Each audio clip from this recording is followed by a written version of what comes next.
Back here on Open Court, we're moving to the 1990s with the duo of Stockton and Malone. Is this the best team in the 90s to never win the NBA championship, Derek Fisher? I think this one's, for me at least, I think it's the Jazz in the West and Greg's Knicks teams in the New York Knicks in the 90s in the East. I agree with you. Tell me about the Jazz. With you. Yeah, the Jazz, I mean, you know, I came in 1996. So John Stockton basically baptized me as, you know, my first 3 or 4 years in the league in that decade in terms of any mistake that you made offensively or defensively, he made you pay for it. If you slacked off of him, he could shoot it. If you got too close, he still had a quick enough first step to get by you. If you didn't have your hands up in the passing lanes, he was whizzing that thing by your ear. And I thought... And everything within the rules on the defensive end. Well... No. Absolutely nothing inside the rules. Come on. I don't want to call it dirty. That was the 16-inch softball throw right here for you guys to hit out of the park. Exactly. And to add to that, there was 2 different phases of that Jazz team. It was the young Jazz with the Jeff Malone running down. Then he got old. Then they brought in the second wave to get to the finals twice, and Russell and all of them and lose. So the system they had, once again, for me, everyone bought into it. You knew the back pick, you knew the diagonal back pick was coming, and Carmelo was coming. Flex. You knew it flex, but you couldn't stop it. But obviously, when they got to the finals, they always You know what, too, Chicago and that Bulls was the knocked thing. them out. I don't think they were the most talented, but because of Stockton and Malone, they probably had the highest basketball IQ. Because I think the Sonics teams were more talented. Definitely think the Blazers teams in the 90s might have been the most talented team ever to not win it. To us, the San Antonio Spurs were a better team. Then what was it about Utah that didn't make them the toughest for you guys Well, to face? when Dennis Rodman was a Spur, that was the best team in the West to me that didn't win it. Because Bob Hill decided to bench Dennis Rodman because he was late.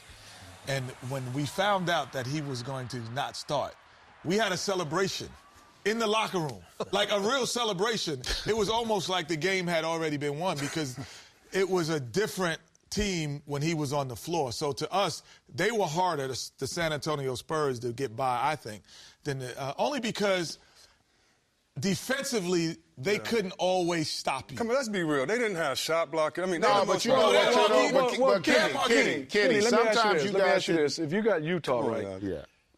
to me, I love their team. But in playoffs and championship, when it all breaks down, I didn't feel they had enough guys that could go get it when everybody knows your play. I disagree. I think those 2 guys can go get it. Those but 2, who else? Who else? To me, who else? What always would make us fearful, I don't know about you guys and Kevin, the only thing that would make us fearful about winning was, man, they could shut us down. Yeah. And so when, it's like, that's why the Knicks team we thought was a little bit better, because we was like, at times they could shut you down. But we never felt that they would shut us down. We thought we'd have to stop them. To your point, too, the thing was back then it was about the matchups. Because the way y'all felt about the Spurs, another team might have felt about the Sonics. Like the Sonics were, you know what I mean? Like the match, it came down to matchups. We felt like that about the Sonics. Yeah. It was certain matchups that didn't work to your favor. Like if you got, like we didn't have that. Well, the only team like that for us in the East really was going to be the Bulls. But like in the West during that era, there were like 4 teams, and we used to talk about it. We were like, well, if they play such and such, they're going to win that series. Even though we thought you guys were the best team, but to your point, we thought that San Antonio would beat y'all because it was the matchups. See, I thought they'd beat us. We thought if they did what they were supposed to do, we thought they might get y'all. But you shouldn't have been thinking like that. It was a David matchup. Robinson took away Olajuwon's MVP trophy. That was the night. The night that he didn't acknowledge Akeem Olajuwon. David mentioned every player but Dream. And we're playing, and I said to Dream, I'm like, that doesn't make you bad. No, Kenny, he deserves it. Then after the game, he had like 46. He goes, I'm going to his house to get my MVP. 3D, you referenced it before, talking about that Magic team. Were you overconfident going against Houston? Yes, because we had got to the finals pretty easily. And it was, when you go back and look at it, we were rolling, and you had the Beast down low, and then Penny was really coming into his own. And then when he came into his own, I looked over at Nick, I said, we can ride these two young fellas right here, and we're going to have some fun. If we don't have to get to that. Stop it, Ernie, stop it. I'm not going there. Free throws? I'm not going there, Ernie. I know. But those two guys were so good that we just rode their coattails. We knew right? knew y'all were too immature to win. Yeah. That we were young, right? We knew it. Yeah, we were young. The only reason, because you play Utah, let's say, and you're in the city for 2 or 3 days, so you know what everything is going on in that city about the opponent, about you, and we're like, oh, Penny and D. Scott were at the mall. We're like, at the mall? Like, you know, like no, you would hear things. No, that was Penny and Nick at the mall, because they used to love to go to the mall back then. Put me in there. I ain't gonna lie, I was on the sea dudes running around. That's what I was doing. We would hear stories about y'all, and we were like, they can't beat us. Listen to me. They don't deserve to beat us if they're doing that. Listen to me. Game 7, we beat the Indiana Pacers, the Davis twins, Rick Schmidt, Reggie, and all that. We're excited. They got 2 more games to play. That's when SHAQ was doing the album. So SHAQ's in the studio doing the album. I'm on the sea dudes. We heard about this. Penny and Nick at the mall. Don't say that, dog. That makes me mad at y'all. But you know what? If you think about the final, it was the only time ever that I thought the series was over after the first game. Yeah. I literally thought, because to your point, because of the inexperience, like, I was like, man, it's over. Like any other team, like if you lost the game like that, a veteran, experienced team would recover from that. Y'all keep saying veteran, experienced team, and I don't even know who this person was, so I'm not throwing them on the bus. But that's a lot of the coaching, too.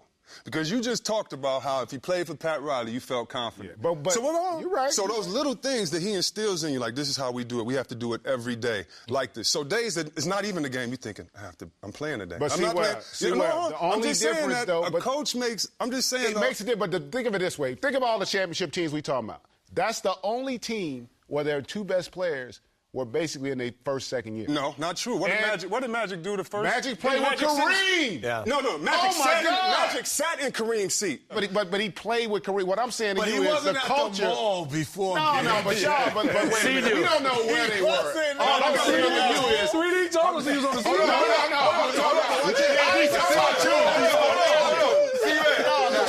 Get control, EJ. Okay. Watch this, though.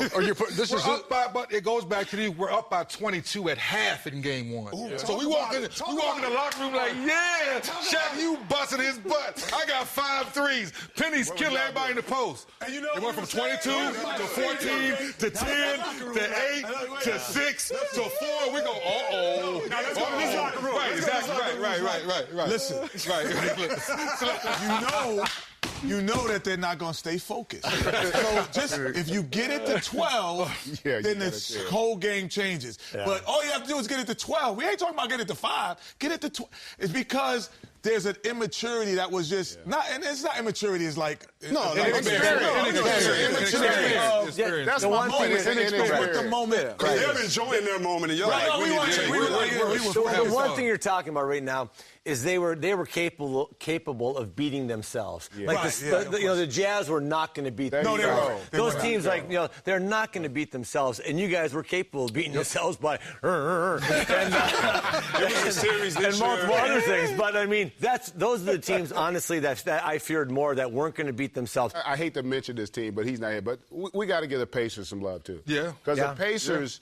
Yeah. Probably had the longest. The Pacers and then go back to the 80s Bucks. Yeah. Those two teams were the longest. They were going to win, though? No, but what I'm saying is they were the best for the longest. Like they were there. They were the closest for the longest. Don't go too long in that because we're going to get into the Pacers in the 2000s. I just felt that the best Celtic teams they don't get credit for, the Laker teams, and even our Houston team. And then as we move on in this era, is defensively.